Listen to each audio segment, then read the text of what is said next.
जय श्री राधे कृष्णा। प्यारे दर्शकों, आप सभी का हमारे चैनल पर बहुत बहुत स्वागत है।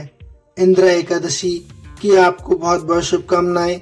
आज एकादशी श्राद्ध भी है, तो आप इंदिरा एकादशी की विशेष कृपा प्राप्त करने के लिए आइए सुनिए हमारे साथ इंदिरा एकादशी व्रत कथा।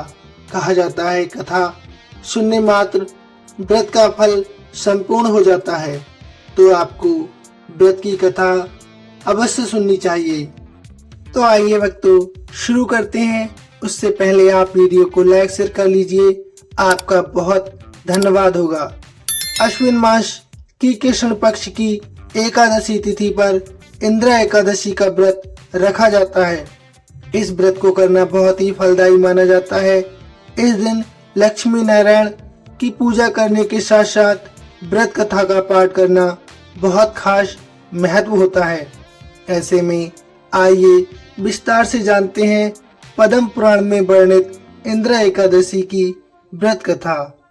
युधिष्ठिर ने भगवान श्री कृष्ण से पूछा, हे मधुसूदन, कृपा करके मुझे ये बताइए कि अश्विन मास के कृष्ण पक्ष की कौन सी एकादशी आती है। तब श्री कृष्ण कहते हैं, सुनो युधिष्ठिर, कृष्ण पक्ष में इंदिरा एकादशी आती है, जिसके व्रत के प्रभाव से बड़े बड़े पापों का नाश हो जाता है।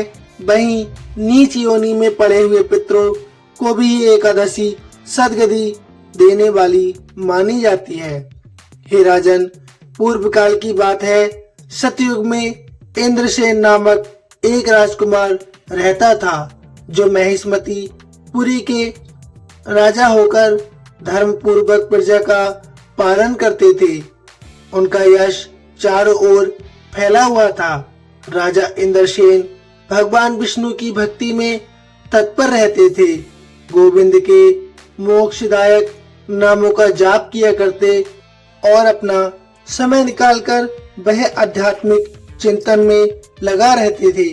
एक दिन राज्यसभा में सुख पूर्वक बैठे हुए तभी देव ऋषि नारद आकाश से उतरकर वहां आ पहुंचे।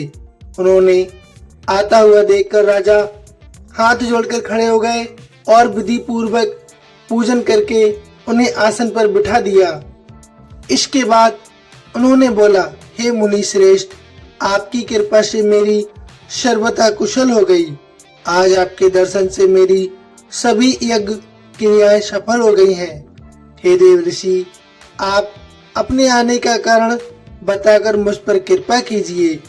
तब देव ऋषि नारद जी बोले, हे राजा, सुनो मेरी बात। ये बात तुम्हें आश्चर्य में डाल देगी। मैं ब्रह्मलोक से यमलोक में आया था, तभी वहां एक श्रेष्ठ आसन पर बैठा हुआ यमराज ने मेरी भक्ति पूर्वक पूजा की।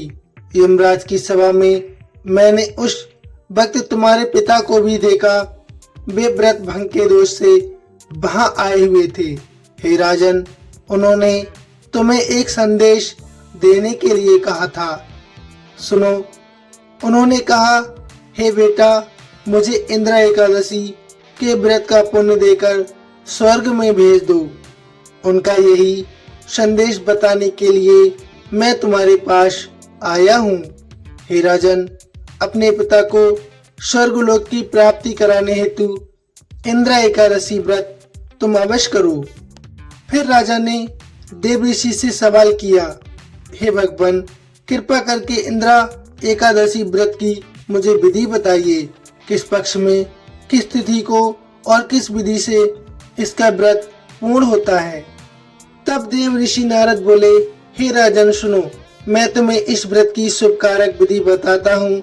अश्विन मास के कृष्ण पक्ष में दसवीं तिथि के उत्तम दिन पर श्राद्ध युक्त मन से प्रातः काल स्नान करने के बाद फिर मध्याह्न काल में खान करके एकाग्रचित होकर एक समय भोजन ग्रहण करें तथा रात्रि के समय भूमि पर शयन करें। रात्रि के अंत में निर्मल प्रभात होने पर एकादशी व्रत के दिन दातुन करके मुंह धो लें। इसके बाद भक्ति के भाव से व्रत करने का आपको इस मंत्र का जाप करना होगा। मंत्र है, अदम स्थित्वा निराहारा सर्वभोग विवर्जिता श्रोभोक्षे पुंडरीकाक्षा शरण में बाबुचित। अर्थात हे कमल नयन भगवान नारायण, आज मैं सभी भोगों से अलग होकर निराहार रहकर कल भोजन करूंगा। मैं आपका व्रत कर रहा हूँ, मैं आपकी शरण में हूँ, मुझे अपनी शरण दीजिए।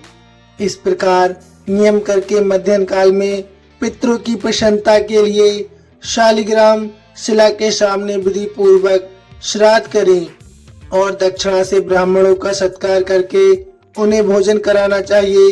पितरों को दिए हुए अत्र में पिंड को सूंघ कर विद्वान पुरुष गाय को खिला दें।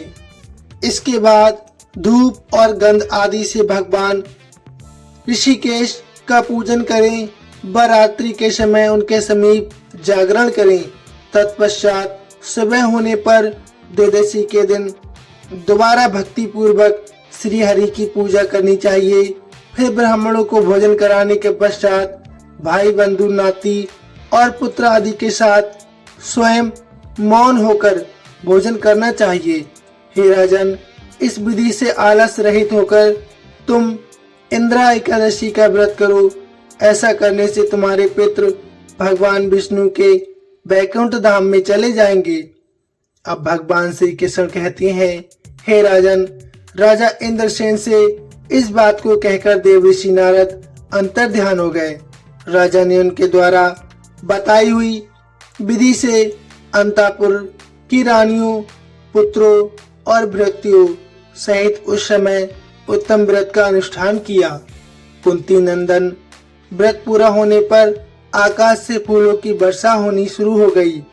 इंद्रसेन के पिता गरुड़ व अरुण होकर श्री विष्णु धाम की ओर चले गए और राजश्री इंद्रसेन भी अकटक राज का भोग करके अपने पुत्र को राज सौंपकर स्वयं स्वर्गलोक चले गए। इस प्रकार मैंने तुम्हारे सामने इंद्र एकादशी व्रत के महात्म का वर्णन किया है। इसे सुनने मात्र से मनुष्य के सब पापों से मुक्ति हो जाती है और वह मोक्ष को प्राप्त करता है। कहा जाता है, जो भी भक्त सच्ची श्रद्धा सच्ची निष्ठा के साथ श्री हरि की उपासना करता है उसका कल्याण अवश्य होता है। धन्यवाद।